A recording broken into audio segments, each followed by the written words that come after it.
You are listening to Studio 7 from the Voice of America in Washington on Monday, April 5th, 2021. And this is Live Talk. I am Kip Stove. And I'm Marvelous Mhlanga-Nyahuye, broadcasting from my home in Washington, D.C. because of the COVID-19 pandemic. Tonight on Live Talk, we are talking about the COVID-19 pandemic and the Easter holiday. And according to the Ministry of Health, 36,923 people have contracted COVID-19 since March last year, and 34,748 have recovered, which is good news. The Ministry of Health also says there is some bad news, with 1,525 having succumbed to the disease. Almost 6,000 people got their first shots of COVID-19 vaccine yesterday, bringing the cumulative total to 117,287, and there are 21,600 people who have received their second jab of the COVID-19 vaccine. At the same time, millions of Zimbabweans are on Easter holiday, which ends today. There were tough restrictions during the holiday amid fears of a new wave of COVID-19. Ibambe zilukandaba lamhlanje sixoxa nge-COVID-19 bese kusiba lokunye-ke okutshiyeneyo esikhuluma ngakho okunjengokwenzakala kobulawayo, okwenzakala eHarare lezinye indawo ezitshiyeneyo. Silenhlanhla ngoba lamhlanje silo ezatshisa sibanda okhona ngale kobulawayo ozabe siphakulela sibili okunye okwenzakala khona ngale kobulawayo. So siyabona nje ukuthi abantu asebehlatshwe ijekiseni ye-COVID-19 lokho inani labo likhuphuka. Siyabona ukuthi i-cumulative figure kube sithi laba asebehlatshwe okokuqala sebengabantu abangani bafika ku-117,287 bese kusithi laba asebehlatshwe okwesibili bafika 21,600. So siyabona ukuthi-ke kungani kuyachova-chova. Kuzobuya-ke ngesikhathi se-COVID-19 khona manje siyakwazi ukuthi-ke okuhluphayo abantu baku-holiday ye-Easter, kodwa-ke kunjalo kukhanya ngazani kukhona okusinda uzulu. So kunjalo-ke Marvelous. Aiwa, kunavo vachangobva kupinda muchirongwa tinoti happy Easter, Easter Monday, musi wanhasi April 5. Ini ndiri kutepfenyura ndiri muno muWashington DC pamusoro pedenda reCovid-19 iro bazi rezveutano riri kutaura iro kuti pari zvino pane vanhu vawanikwayo vachibatwa nechirwere cheCovid-19 vanosvika 36,923 kubvira pachakatanga muna March gore rapera. Kozouya zvakare vanhu vakabata denda iri vakarikunda vari pa34,748. Uyezve tinoona bazi iro rinotaura iro kuti vanhu vabayiwa nhomba yeCovid-19 pari zvino vachitora vanhu vese vakavabatanidza pamwe chete vari kusvika pa111,287.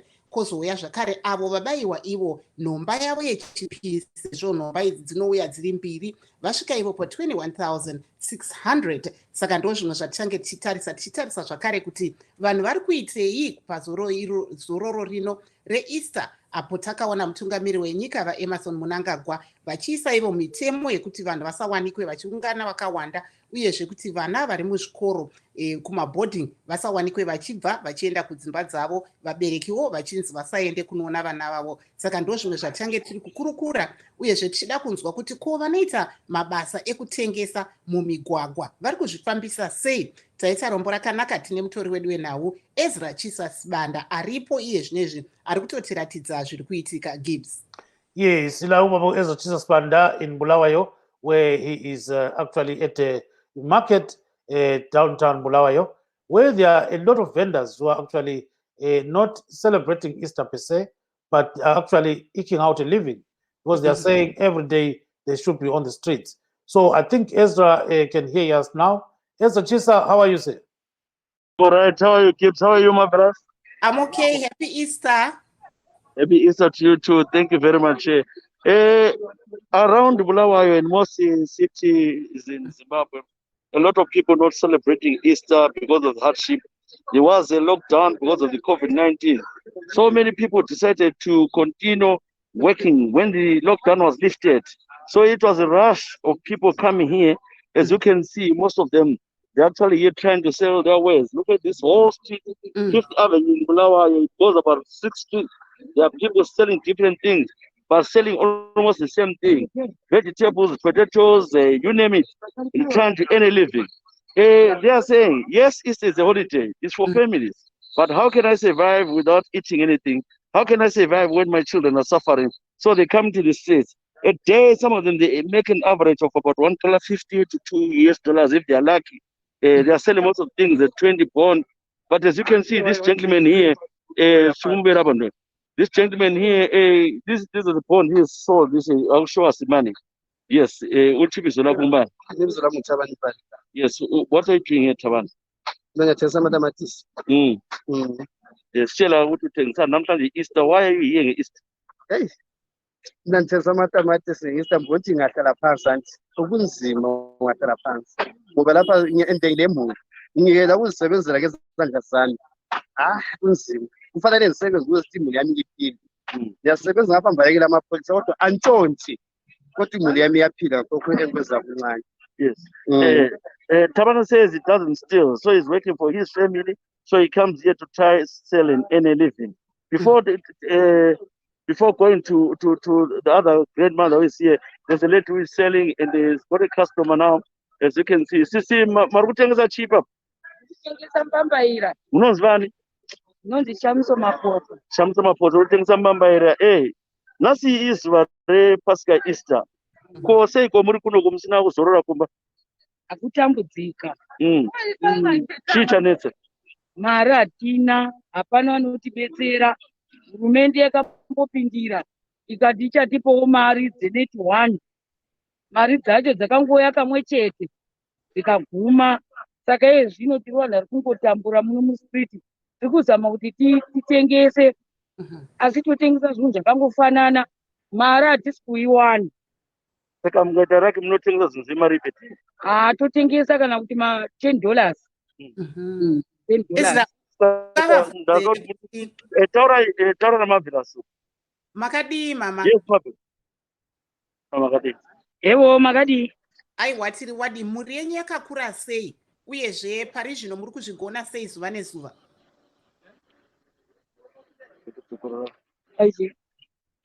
There's a bit noisy because the market about to close. How big is her family? Muri yavo yakakura sei uyezve vari kuzvigona sei zuva nezuva? Vanoda mari yakawanda sei kuti vararame zvakanaka? Ini ndine vana 6. Munoda mari yakawanda sei kuti murarame? Ndinoda kuwana mari yekuvadzidzisa nemari yekuti neniwo ndikwanise kuhodha musika wangu uonekere. Thank you there, Ezra Gibbs. Yeah, so singathi ke Ezra umama ngonapo wakazana ukuthengisa njalo nxa ithengisa uzuza malini ngelanga ugogo khona okhuluma la yena lo. Okay, ke sibone ke ugogo lapha na gogo sukuma lapho gogo. Gogo. Baba. Phela wena you know English. You can speak English, isn't it? I can sometimes, but what's your name, Gogo? My name is Lobes Nyaji. Yeah, here selling the market. Tell us more about your business. My business is to go and borrow the items there, come and sit down. I borrow airtime to come and sell you. Okay, so uthengisani lani? Mina ngithenga amagwili, amatamatisi, konke kuyabe kufikile. iPhasika Easter phela today. Easter lapha eZimbabwe kune Easter. You'll be joking. Lapha. There's no Easter. There's no Easter. See, what are the newspaper? How can you have an Easter yet you are starving? In the stomach, there's nothing. I'm so sure. How much do you make per day if you're like? You're not how much $2-3. And then what do you buy with that $2-3? Yeah, can't say anything like this now. No, that is impossible. So when are you complaining that as an old woman you lost your husband? Tell us more. What happened? After that, what happened? What happened to your husband? My husband was sick. Was brought up by some, I don't know what kind of a sickness. What is it? 1 year and what kind of thing? I just mean the higher one to go to when I look at it. Says I'm not sure. So that's when I tell about a lady about getting a Makai.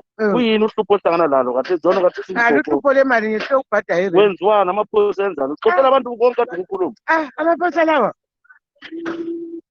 Hey, amaphoyisa lami nangaye kuthiwa ngumuntu ucinda uthoko kubaloyo ngakusela polisa ngahalwayo wonke amaphoyisa ukuthi abangenzela zona it's strange babuya lama-things lapha uwothi into ufakela kade singatimala ngawo abengigijimisa abantu abangalagogo.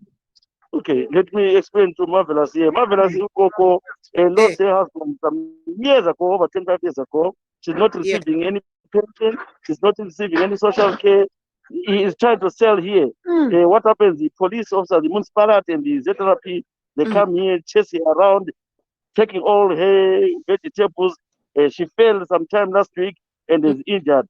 Currently, she's hungry. She makes about $3 when she's lucky per day. She sells also 8 times, number 20 pounds. Now, put a bread. So this is what she's eating. This is the first meal. So,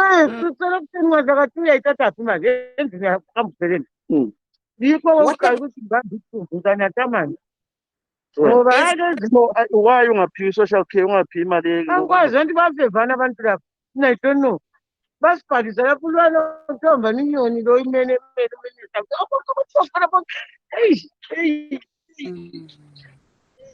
God for peace.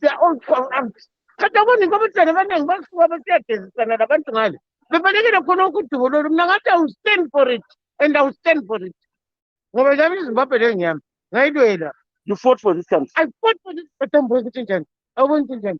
but I'm getting nothing. Ngithisana labona abo bakuthile ngobhuda babesimintisa khona ngale. Ukuthi ilizwe leli lalo libe ngcono likanyeleke. Sithi sipota amashaka sipota abantu ababe-right.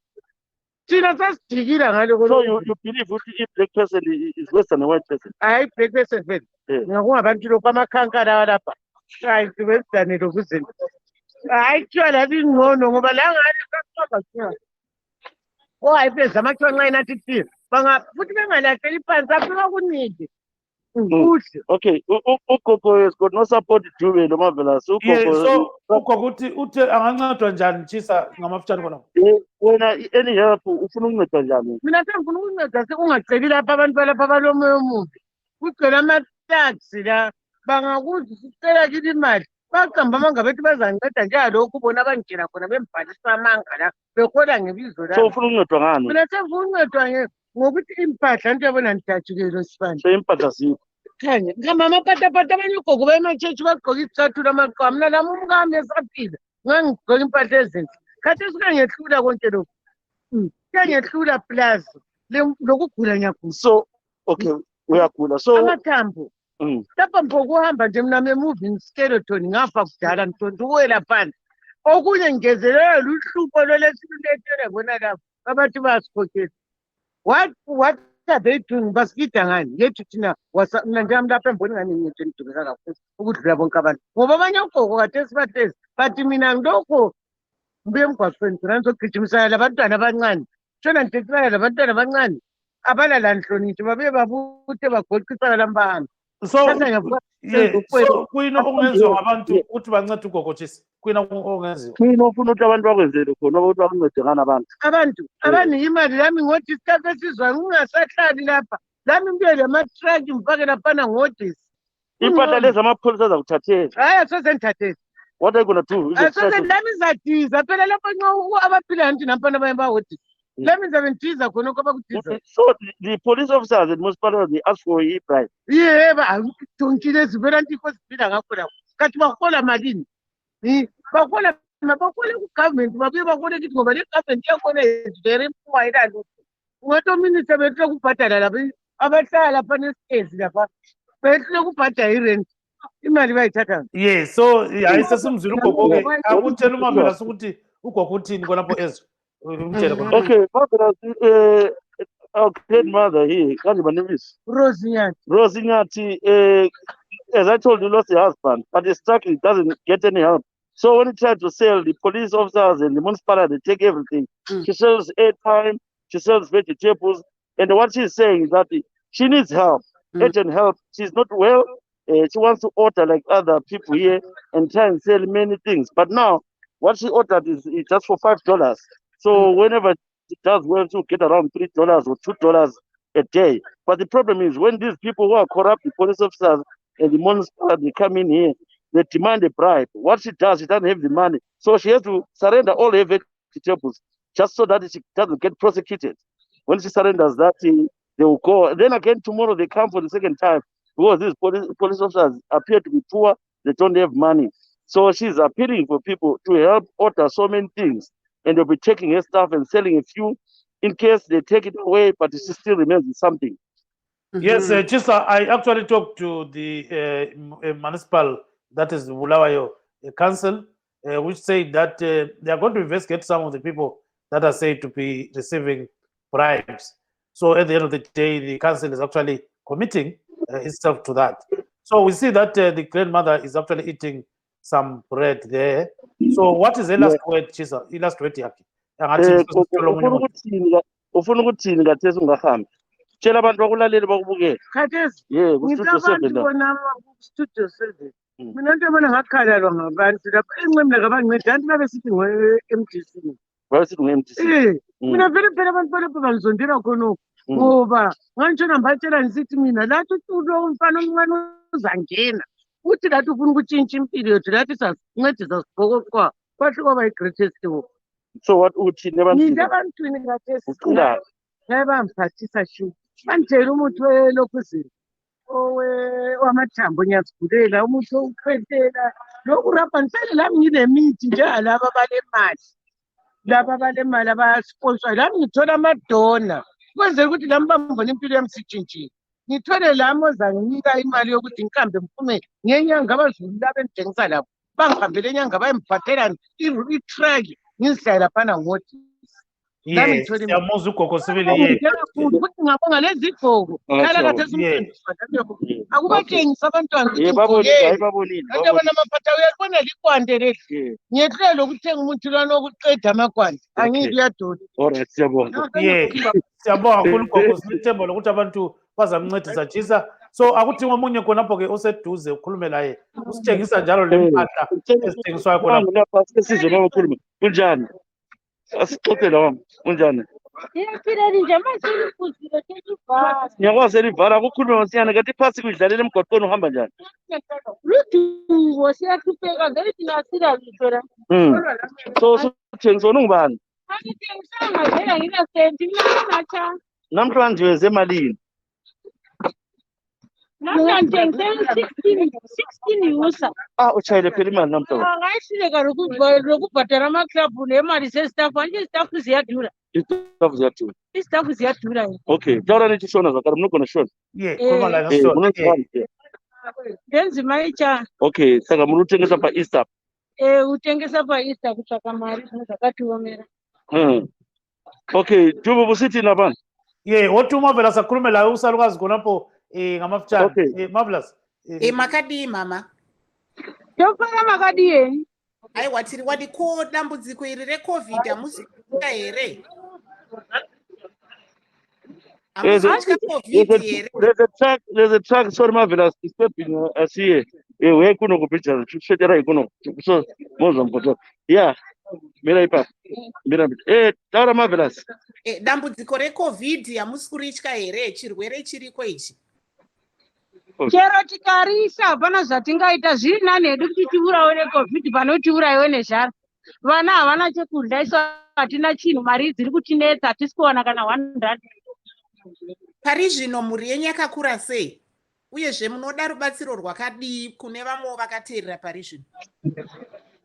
Ini mhuri yangu ndine vana 3 vari kuenda kuchikoro. Saka mafizi chizvese because vana baba vari kushanda havana nemari yavari kupiwa. Vari kuhoreswa mabhondi acho asi kukwanisa kuti abhadharire vana mafizi kana kuti abhadharire zvimwe zvese zvinodiwa. Mari yatinotoshandisa imari ineyabva pamusika ndiyo mari yakatotikoshera. Saka munenge muchida mari yakawanda sei? Toti pane vamwe vakateerera vangada kukubatsirai kuti mubatsirike kuendesa vana kuchikoro. Mari tinoda yakatonyanya kuwanda nokuti pamazuva atakagara lockdown takaita zvikwereti zvakawanda stereki. Taifunga kuti tichatengesa tingokwereta mastafu avanhu, tingokwereta mastafu avanhu, zvinhu zvisiri kutengwa. Saka iye zvino takatouraya mari zvotoda mari yakatowanda zvokuti. Kotombotarisa nhomba yeCovid-19 muri kuziva nezvayo here uyezve munoziva kuti iri kubayiwa kupi? Mari yandinotarisira kuti ndikapiwa ingandiitira zvakanaka.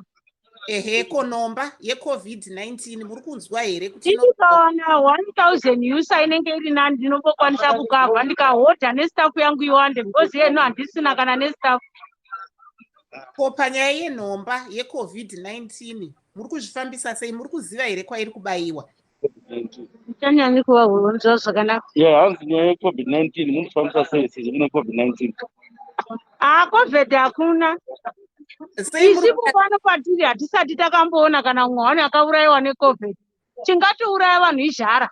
COVID hatisati takaiona isi. Ko kuri kubayiwa nhomba yekudzivirira kuti vanhu vawanikwe vachibata COVID here? Vaccine. Hai, vaccine inobayiwa unorwara, isu hatirwari.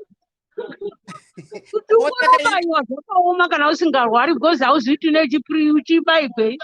Asi kana ukarwara ndopaunobayiwa jekiseni. Asi nhomba ndeyekuti musazorwara, kwete kuti mumirire kuti marwara. Hanzi ndokuti musarware. Ndokuti tisarware? Aiwa, haisagara hapana hatirware. Okay. Saka nhasi hakurwara aiwa. Matengesa zvimari. Nokuti COVID yese tatingori pamusika titengesa. Matengesa zvemari zuva ranhasi. Nhasi handina mari yandambotengesa. Ndaona 15 user chaiyo ndakonawo kana ndichaye maklabhu nditengere nevana chikafu nokuti mari shomasa. Maklabhu aya mune muchiita ndeapi? Tiudzeiwo nezvemaklabhu aya. Tichichaya kana tatengesa tinochayawo ma20 user topa munhu yozopiwawo kuti ukwanise kuhodha nokubhadhara zvimwe zvakaita apo nepapo. Zvino nhasi kwakusina kana mari. Aiwa, pakanaka chaizvo. Saka munoona remangwana rakamira sei? Ramangwana rakamira sei? Ramangwana tinotarisira kuti zvichaita zviri nani kana dai takwanisa kumuka tine zvistafu zvakati nokuti mangwana haisi holiday, vanhu vazhinji vachapinda mutauni. Kodai hurumende yakateerera pari zvino, ndezvipi zvamaida kuti vanzwe zvichemo zvenyu zvamuda kuti zvigadzirwe? Mati? Zvingadi chii hurumende yakateera pari? Muri chii hurumende kana yakateera pari? Hurumende dai yatibatsirawo sesu vemusika nokuti paCovid paya ndo patakangogara tadonha tikadonha zvachose nanhasi kuti tisimuke zviri kurema. Aiwa, ndizvozvo tinotenda chaizvo. Uyezve muve neEaster yakanaka. Saka muchapedza nguva ipapo? Taakutovhara izvozvi, ndadomiswa nemuchiri kutaura neni, taakutovhara tatononoka. Aiwa, tipei mazwenyu ekupedzisira.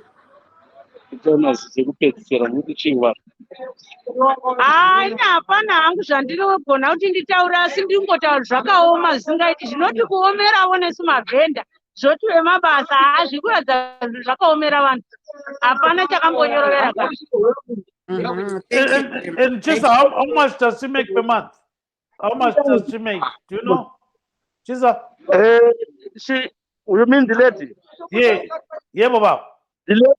The lady was luckiest today amongst all of them. Yeah. She's one who made $15. Others are averaging $1 to $7. And per month? That's all because somebody came and bought a bag of potatoes, which was $10. She was lucky, and most of them didn't make any money. No, okay, per month, how much does she make roughly per month? Do you know? Per month, on a good month, they make about $45, some $70, some $30, depending how lucky they are. As you can see, the lady here is still sitting here, but she's shy to talk, but she hasn't sold anything. Others already dismissing, but she wants to remain here, thinking there'll be last customers coming here in the evening to buy something. Kunzima mama, kula bantu namu. Yeah? Our business. Yes. So, okusithengisa nje okwenzakalayo nxa kulomunye futhi eduze khonapho Chisa umlethe sibili kumbe bebabili kwenza sizwe sibili abantu ukuthi bathini bayisiqumbi ngale kumbe kusemkambo kumbe ngaphi. Khuluma la ubaba la. Undoda ubani weDimbari. Sanibonani baba. Konke leshona siyakhuluma. Konke siyakhuluma, vele siyakwanisa ukukhuluma konke emhlobo yonke. Into siyicelayo ukuthi lathi sidle eBulawayo lapha sithengisa konke sikuthengisayo. Iphinde lathi anibona singcwele so amaphenda sidinga imisebenzi iwomile eBulawayo lapha yisavuka. Nendawo ekuseni every time siyaxotshaniswa la. ekusiyeni kuposa kwenza ingozi ukuthi nge-city council bakutwethanisana abantu into esesiyiceleyo ukuthi singabantu sisebenze sonke. Alright, taura nechishoro zvamataura nechindevere. Chatinokumbira chaizvo zvikuru sa neno muchindiona nakadai ndiri mumapenda ndinopenda basa rinoita basa mabasa akanaka tinana mama vedu vari kutengesawo mumasiriti imomo. Chatinotokumbira ndechoti city council nesuko ishande nesuwo zvakanaka mangwana kuseni nhasi anaya papota paita noise panapa macity council vachimhanyisa vanhu mustreet but it's not good. Hatisi pariro hatishandire zvakanaka nesu tose tiri vanhu. Chinhu chatirikukumbirawoka ndechekuti kanzuro yacho nesuwo isumudzirewo. Nesuwo isu tatisipo kanzuro yacho inowana vanhu kupi. Ndopane nyaya ipapo pakamira vanhu vese ava iyo kanzuro yacho inoita nezvei. Ngatisatsira nesu tiri vanhu chatokumbira tiraramei pamwe chete. Ndekwawacho vakwanisa kuita bhizinesi here paEaster panapa vakwanisa paEaster vakwanisa kuita kabhizinesi here. tiri kukwazamo hedu kungoti apo neapo but zvinhu zvakaoma. Zvinhu zvakaoma hapana bhizinesi iri kumhomhanya but chinhu chiri kuitika ndechekuti kumhanyisana. Muri kupenda papi mimi? Izvo ndiri kupenda muna Robert Mugabe apo padhuze neJubilee Court but asi mari yacho yatiri kushandawo kuti ishande. Munoshandira mari? Iri kunetsa baba mari. Vakomana vari kushandira $5 yes unenge wati kuti umuone pewiki ende mari yayo iri kurwadza wokuti umupewo mwana ega zvinorwadza ende it's not good. It's not good. Hatirarame kuti tese tiri maZimbabwe tisimukirawo. Maoko takapiwa kuti tishande handiti asi kushandaka tinokwanisa kuti tiende mberi but zvinhu zviri maoko zvakutourawa nekuti nemumhaisirana nawo tikuita nevanhu. Ndinombuzo kukulu ngila umbuzo lapho sindebele ukuthi yena ngenyanga wenza malini Chisa ubaba khona. Wenza malini ngenyanga? Ngenyanga ngokuthi ngichaya imali simo ukuthi ndarovawo mari kuti ndine vapana vangoka. Ndakasvika 200 ndinenge ndaita mari but asi 100 250 zvinhu zvakaoma.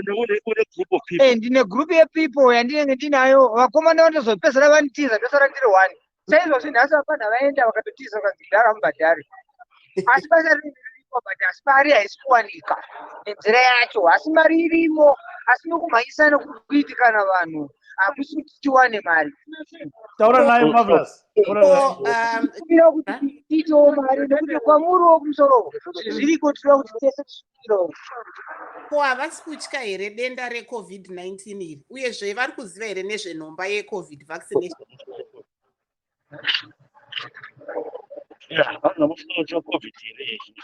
Aiwa, COVID iriko hakuna munhu asikanzi kuti COVID haiko asi nenguva iripo yezvinezvika kuti munhu wese akagara chinzi COVID ati ezvinezvi zvikoro zvakavhurwa baba.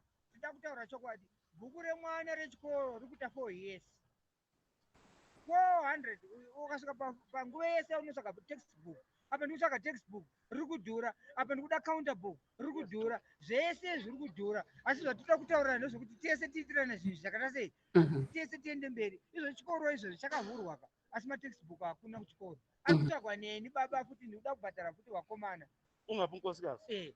Nkosikazi aripo ari kutengawo muno mavhenda ari kutotengesawo nhasi atombotiza akutengesera kumba akutengesa domasi 120 bond 20 bond was credit kusvika yapera inopera nemari hapana mari apa madomasi anongoora ari kumba. Aiwa tazvinzwisisa muve hayi mfuna ukuthi ngizwe ukuthi pho nxa umama ethengisa Chisa la ethengisa benza malini?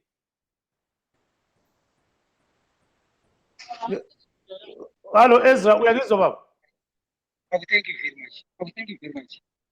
You make say something kuvanhu musalmayeni. What I'm going to say now chatingokumbirawo kuti corona hatisi kuramba kuti iripo but nesuwo totoziva kuti upenyu huno wakangogara mumba unopfira mumba kutopfura corona yacho kutobuda ndekutonotsvaka mari so isu tichatombobudawo kuti titsvage mari nekuti vana vari kutambura vada kuenda kuchikoro izvozvi nda kunotenga 2 liters yedrink ndanzi 2 liters ndikuitire favor 2 liters just imagine a man like me just buy 1 2 liter apa vana variko kumba vada kumwa, mai vada kumwa, apa rakunzi nderechikoro haribatwa namadhako.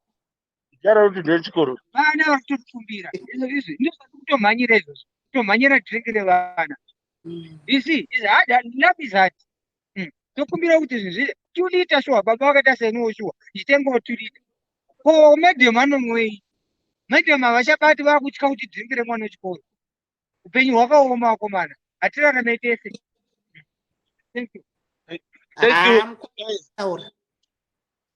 Yes, siyakuzwa Chisa nxa ulomunye Chisa uthi ngomunye sizwe khonapho uyasizwa kuhle. Uchisa ungazani i-network yakhe ngathi ingani siqhundekile i-network yakhe marvelous. So there you are. He is at the market. He's coming back shortly. So there are so many people that are talking different things, and we know the situation is quite bad. So you know, some people are saying they can hardly buy anything. You had this gentleman, I think Chuma, you were saying that he's supposed to buy a 2-liter bottle of some drink, you know, but it says it's not that, you know. There is a Chisa. So Chisa, we are going to go to match. Ngakuzwa njani? Hayi sikahle. So nxa kulabanye eduzane nje uphonga ugwegwe omunye ngapho Ukuxoxa nawe. So kubeka ba. Gibbs, just to answer, there's a question here from Teresa Dangwans. Where is she? No, Teresa, this is in Bulawayo. Ezra can just reinforce again where in Bulawayo he is, just in case there are some people that want to help and they can be in touch with him. Okay. So Chisa akutsho sizwe baba ukuthi olaye khonapho omunye ngubani. Njalo lokuthi kuwenzakala khonapho. Ugogo labakhuluma laye. Laye ke sokusemnyameni khonapho unjani gogo? Ubani gogo? Ubani sibongo? Umama wethengisana. Thenga amaplastic lamatamatisi lembida. What business linjani? Hayi namhlanje phansi kakhulu. Ujwayele ukwenza malini? Ngelanga.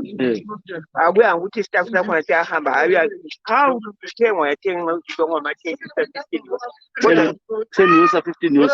Maye namhlanje hayi business wholesale yakula business. Now Dube ufuna ukukhuluma la ukhona.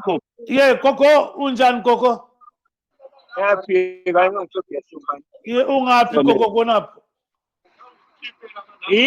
Uthengisani khonapho gogo?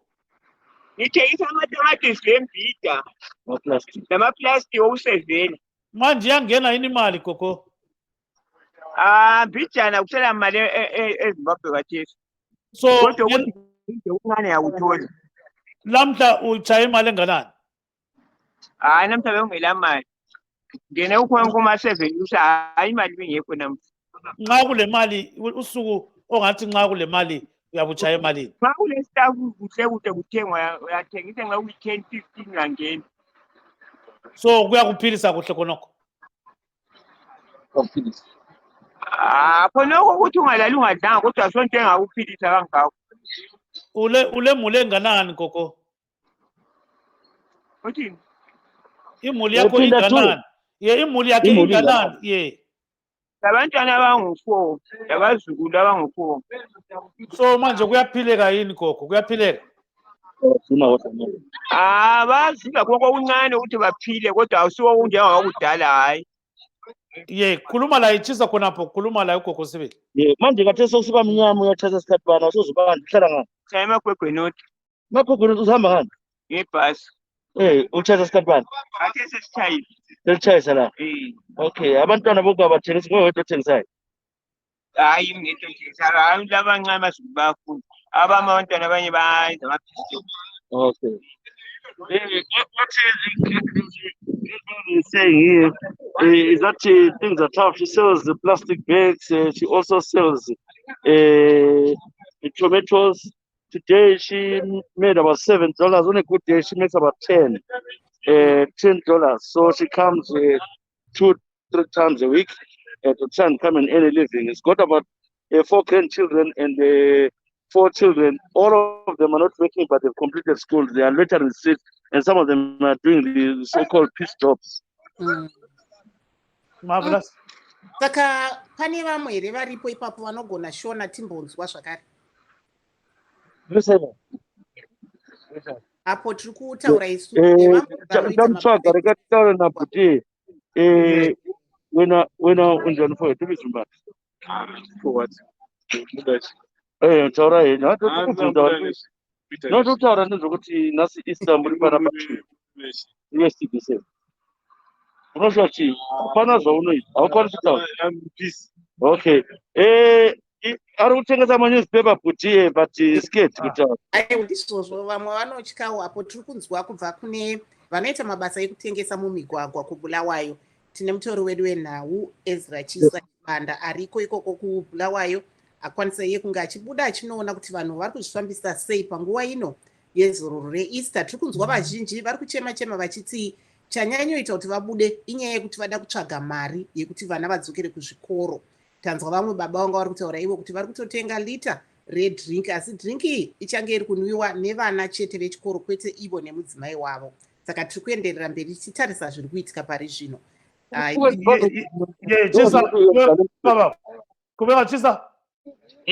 Unjani ndo mazi yakura wanumizira super wenza nempilo super ngizitshela ama-pismo ama-peace job la kwaphi ipombe u-offload izimota thole kokuncane uphiwe yini nga-offload imoto etheleni ngitshela ama-avocado ngamabhanana bakunika malini kutshiyene uzimala wakula abo-fixed lo amakhasi so wona ukuthi na ulanga lakho nola malini yafika i-$5 kumbe nxanye uthatha okunye nxa kungela ngakho sikadabula nayo yathatha okunye ukudliwayo khona unemuli imuli ikhona but akucaca kula nto ecacayo emhlabeni.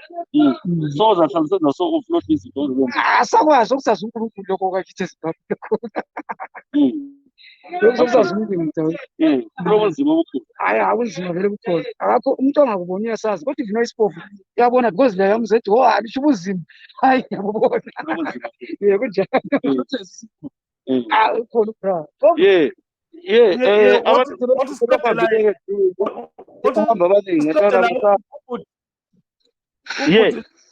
ubhuti sikhulume laye futhi siqede laye mbona ngani sesukile khona ubhuti okade ukhuluma laye khona manje.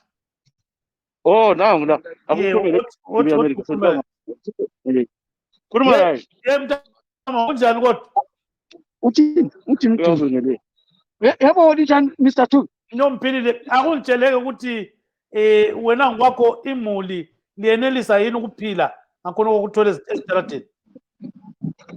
hayi vele kunanto right lapha tu akula vele ukhuma yobomba ukhuma hawo vele kunanto right la So uyakhiya so uhlanganisa njani imali? vele hayi kuyathela i-stress lokhu lokuthi ukhuma hakho vele hayi ngcono sithule tu mina vele angifuna ukukhuma hakho lo yaze ngikhuma ngento engela-2 box elizweni lami. So kodwa kudala wawusebenza umsebenzi ongcono phela, wawusebenzani kudala?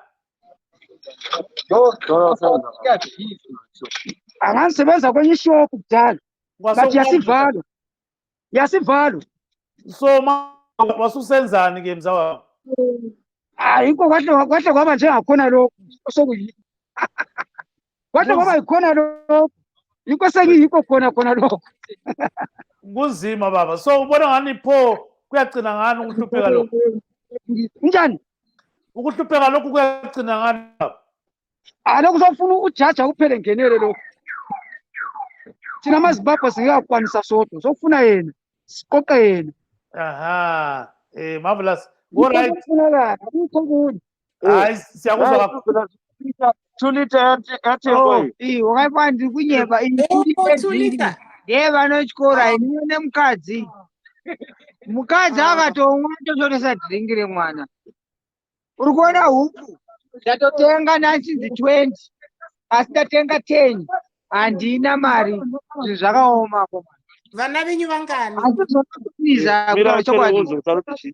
Vana venyu vangani? Mhuri yakakura sei? Vana vari kuenda kuchikoro ndine ari fomu 3 neari grade 3 ndo vari kuenda kuchikora. Asi vamwe vose hai vasumuka hangu handirambe ndine muzukuru uchindoona ndakadai ndakaroorerwa hako, asi kugara uchinetsana nemukwasha kuti ndodawo mari hazvisi zvakanaka. Vanotobvunzawo kuti mukwasha ko baba vako vakaita sei. Saka ndakataurwa nomunhu ari mutemo chaimusoja, ndakukudza chokwadi ngomutemo, asi zvinorwadza kuti ndingosvika kumukwenyana everyday, mukwenyana mangwana, mukwenyana, asi mwana onei kuti andibiriwo dringi kumukwenyana, ndomudzingisa parudoka. ichokwadi. Saka apa munoona remangwana rakamira sei, tichiona kuti Easter inopera nhasi? Kwakaoma, tisingazive kuti gore rinodarangana tisunungura kuti korona iyi itiperei, neso titiita sei, tishande vakomana, nekuti ezvinezvi mashandiro atiri kuita akaoma. Akaoma nekuti kugara kwataiziva kare, da kuti titaure chokwadi. Mwana wechikora ari grade 3 aiwana textbook, mwana ari kusekondari aiwana textbook. Chinonzi inini mubereki ndibetserewo chinoenda mberi ka, chinoonekawo mberi. Pati kuti ndotangira kutextbook, ndabva kutextbook ndoenda kuexercise book, ndoenda kupencil, ndoenda kuexam fee, ndoenda kunobhadhara zvese zvinodiwa kuchikoro, sanitizer, zvese mubereki. Aiwa, chikoro chacho zvina chimbovharwa, chonyatsovhurwa zvarongeka. Nekuti vabereki tirichema samatowanda kudai mustriti kudai. Ndeiona kuti mwana anochema izvozvo, mukona 2 lita iyi iyoyi ndeyevana iyi, haimwa nemukadzi atirari akamwimwa. Aiwa, tata chokwadi. Panyaya yenomba anorwadza. Aiwa, imbopataurei government. Government ngaitionewo. Ndinotambura nguva inoka. We are suffering Zimbabweans, suffering zvinorwadza. Ende unozivaka izvozvi mungona dringi iri ndatenga iyi, mutengo wacho wandatenga nawo ndokutotaurirana mari ranga chinzi $3, ndazosvika pakunegotiata kuti ndowari ne$2.50. Asi iro ukasvika kumwe nzvimbo parinotengwa chaiko hatifanira kusvika ikoko ichinje $1 chakuti kungofa tikungovurawo kuti tashanda mari yatashanda uku yagandiwa matiurayawo uku uya futi matiurayawo. Saka izvo tasemwe kuti like government iri kuitire chii munhu. Korona yose iyi kupera kwayakaita, kutaura chokwadi chaiko, hakuna zvinhu zvakanzi takatenga takapiwa nevanhu nemadhona akatipavo. Ko iyo government yatitirei isusu vari kudzingirisa mastriti? Iyo yatidzingirisa pana. Dai hurumende yakateerera pari zvino maiti chii? Aiwa, inzwai apa tikutaura kuti izvozvi chikoro chakavhurwa ka. Kana government ichigonawo kungaititire zvinhu zvechikoro zvevana zvakarongeka, yotaura kuti mubereki bhadhara mari yako yefees. Secity council rinoda mari yayo kushandisa mvura.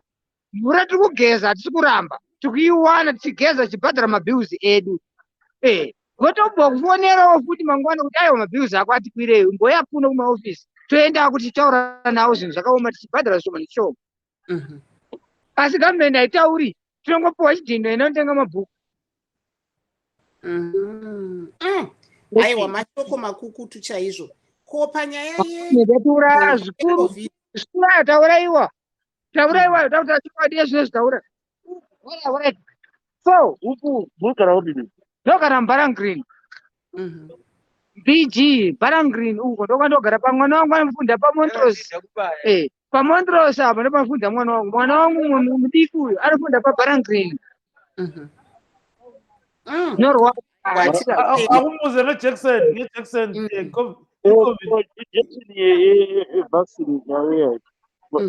yevaccine ka. Kutaura chokwadi inini kutaura mukundoona nini mubereki ndiri panapa. Ndakatoibaiwavo kuti ndipinde mustriti. Ndakabaiwa izvozvo mukundoona ndiri, ndakatobayiwa. Asi vana handisandabayisa ndikungotya kuti vanondifira. Ndakafa ndirini vana ndakauza ndakandafa, hai zvavhara ndaona.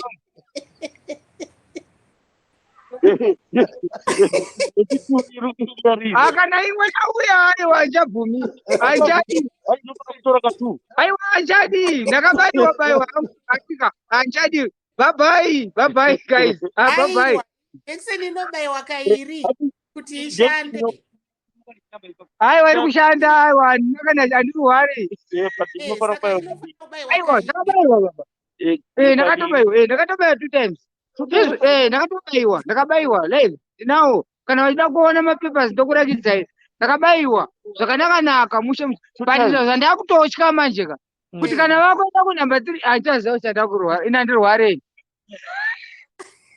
Kurwara chako handikuziva ndorwara nei. Asi anambo korona yekutanga yenzi munhu yekutanga. Ndakapinda mutaundi muno muchihodha nichienda kumba nichihodha nichienda kumba. Asi anobvira ndarwara handambopa kana chirwere kuvana. Asi kuziva chandakabayirwa chii handitombochizivi. Makabairwa kuti Ndakabayiwa kuUBH. Yanga Handirwadziwa. Seni mudimba wati chii? ndatinini saka since imi makabayiwa madii kuti muribva yabayiwa kuti mugare mese muri safe. Kuti imi kuvana nemudzimai. Mukadzi akabayiwa akawana anosara nani. Mukadzi ari right. Ngagara asina kubayiwa. Takafa tese. Vana vanofa vanosara vasina muchengeti. Kwendakazoenda ndakafa. Handisi kuziva kuti ndichafa here. Majekiseni emhepo kaya hatingobayiwa. Zviri kungobva kunze kwenyika. Hayi mukadzi ndakamurambidza ndikati usabayiwa kangobayiwa ka unobva waenda musha kwako. Vana ndavaendesa kwavatete vangu vanochengeta vana.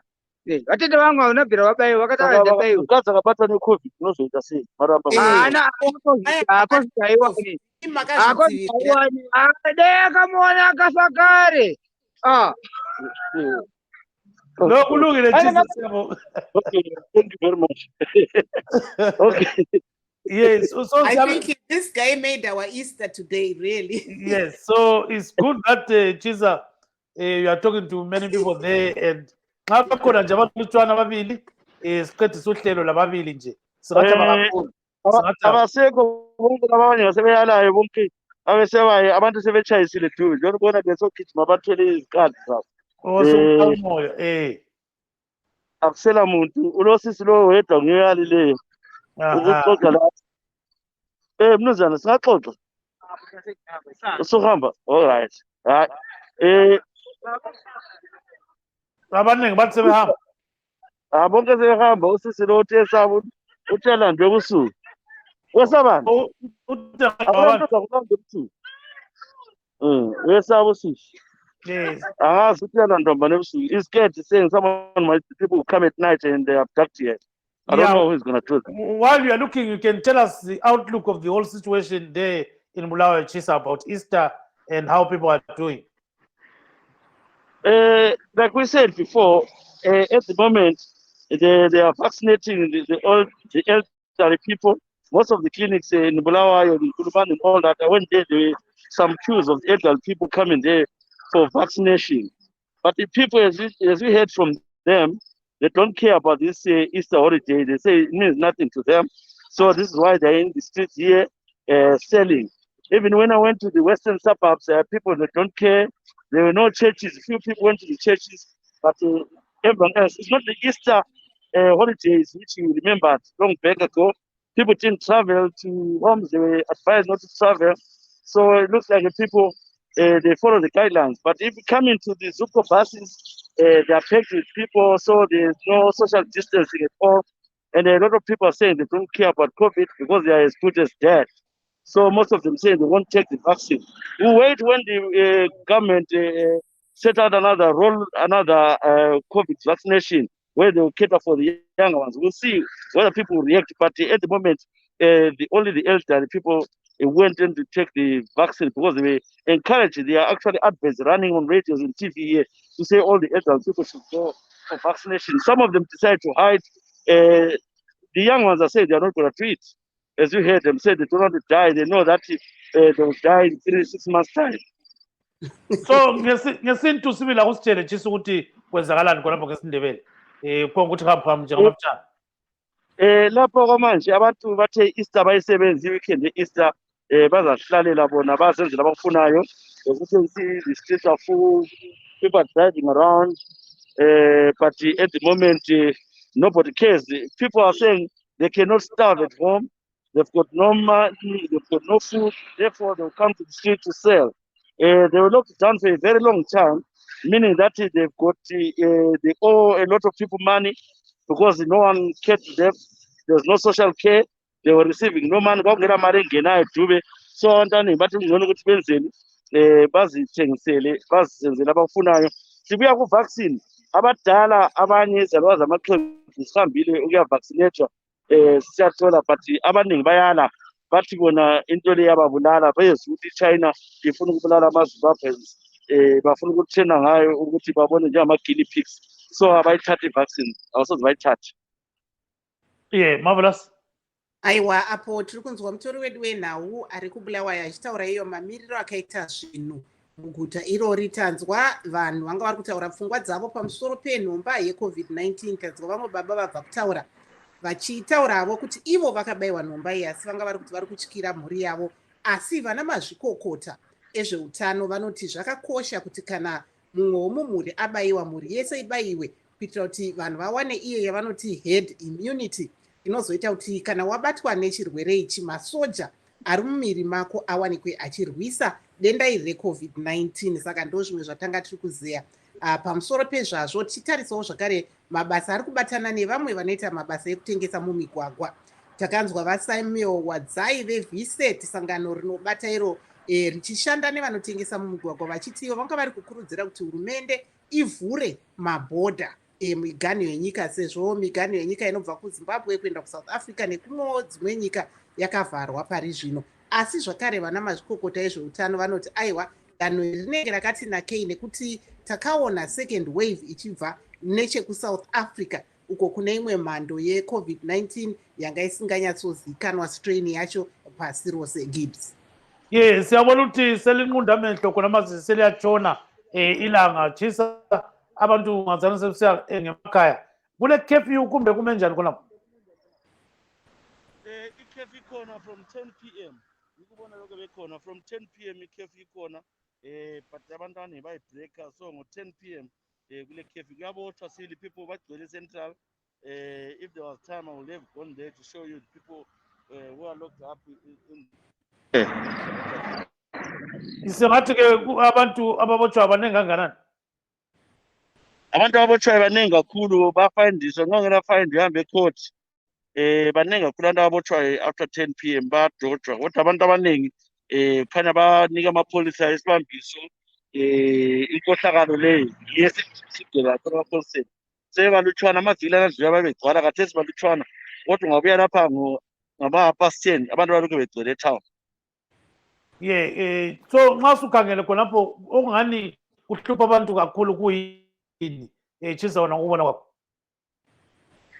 Okuhlupha kakhulu abantu balamba akula kudla, abantu abanamali, imali kayikho, akula kudla, akula lutho lukhona, abantu badubeka lake ngitshile ukuthi akula social care ukuthi banike kulama-donors yenze abanika abantu ukudla lokunika impahla lemali abafaka kubo eco-cash ukuthi bathole imadlana ama-200 bonds bona la yikuphila kwangikhona abantu kodwa abantu abaningi i-majority of people akula baphila ngabantu abakuphandle kwelizwe labasengama-diaspora. Singathi-ke sibonile ukhuluma lama-vendors khonapho chisa bethengisa impahla etshiyeneyo. Singathi impahla engani iyathengwa kakhulu yiphi? Njalo umuntu nxa ehlezi khonaphana uyabe ebona ukuthi uzathola imali kumbe katholi imali. Siyabona kulo mama olokhu ehlezi khonapho and ungani katholi lutho sesingazi ukuthi ukuhamba njani ngoba uchisa sengani sephumule khonapha. Qhubeka Marvelous, over to you. Apo tiri kunzwa Ezra Chisa Sibanda anga ari kutaura iye kuti kunzvimbo yaari pari zvino kubulawayo kune curfew kubvira na10 o'clock kusvika mangwana kuseni. Saka ari kuti pane vamwe vanowanikwa vachizowanikwa vachityora mitemo yecurfew, ava vanozowanikwa vachisungwa nemapurisa vozoenda kukoti nezvimwe zvakadaro. Asi ndo zvimwe zvatanga tiri kukurukura ipo pano, tichitarisawo nhuna dziri kusangana nyanya neavo vari kutengesa mumigwagwa. So Ezra, you were just talking about the curfew there. What actually happens if someone breaks the curfew? If someone breaks the curfew, they take it in, and you are asked to pay a fine of 5,000 bond, which is equivalent to $50. If you don't, then you are detained and you are taken to court. Okay. In court, there it is up to the magistrate to decide on your fate. Sometimes I heard that the other few people have been remanded in custody because they failed to pay. So a lot of people try to raise that money. At the moment, there's a lot of corruption amongst the officers. When people are being taken to the police station, you see them running away after paying the police officers. Those $50 is a lot of money. So a lot of people pay. Some of them might ask, they say they give them $5, then they are released, then they run home.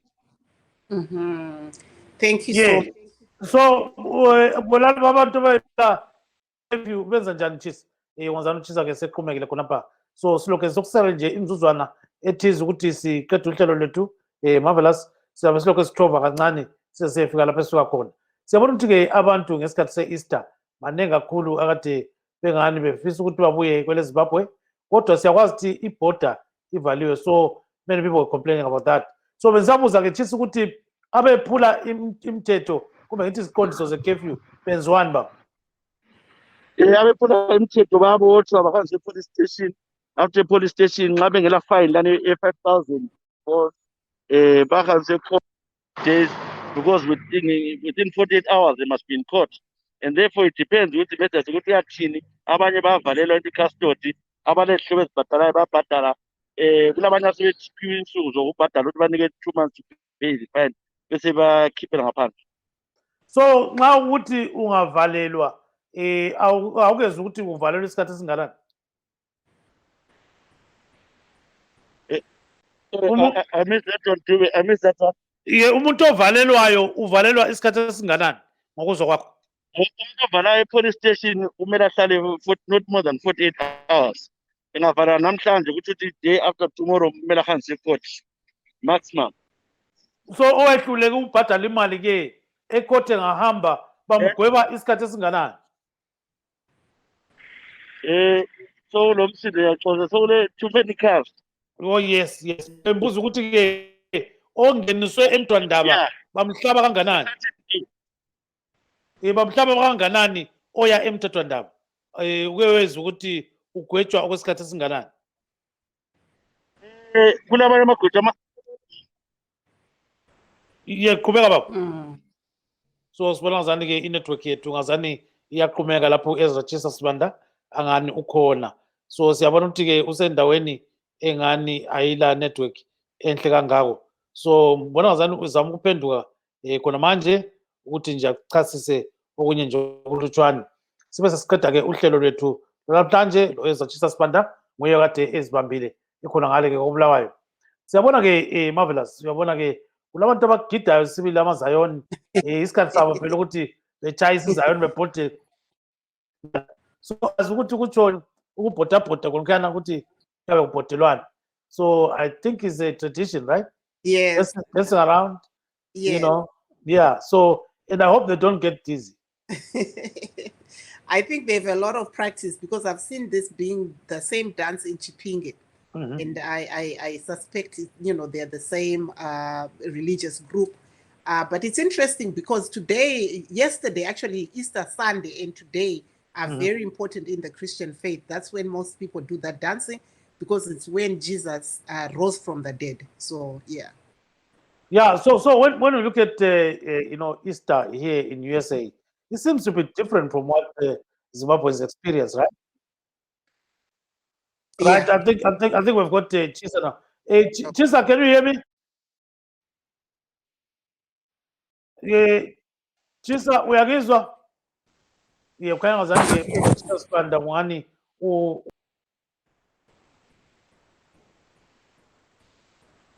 ungazani ke ucingo lwakhe kalumanga ngemfanelo.